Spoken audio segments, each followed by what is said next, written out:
ATM मधून पैसे काढायला गेलात पण पैसे हातामध्ये आलेच नाहीत, पण अकाउंट मधून मात्र ते पैसे कट झालेत. तुमच्यासोबतही असं झाले असेल तर घाबरू नका, कायद्याने तुम्हाला पैसे परत मिळू शकतात. पुढील स्टेप तुम्ही फॉलो केल्या तर तुमचे पैसे तुम्हाला परत रिफंड होऊ शकतात. तुमच्यासोबतही हा इन्सिडेंट जर कधी घडलेला असेल तर सगळ्यात आधी पॅनिक होण्याआधी स्टेप पहिली फॉलो करा, ती म्हणजे ATM रिसिप्ट घ्या किंवा ट्रान्झॅक्शन SMS सेव्ह करा.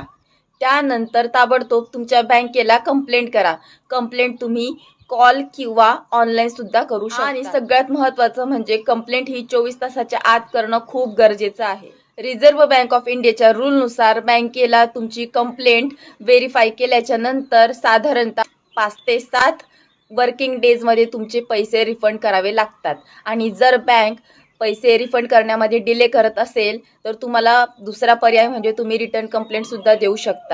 म्हणून लक्षात ठेवा, प्रूफ जवळ ठेवणे आणि लवकरात लवकर कंप्लेंट करणं खूप गरजेचं आहे. आणि अशाच कायदेशीर माहितीसाठी चॅनलला सबस्क्राईब करा.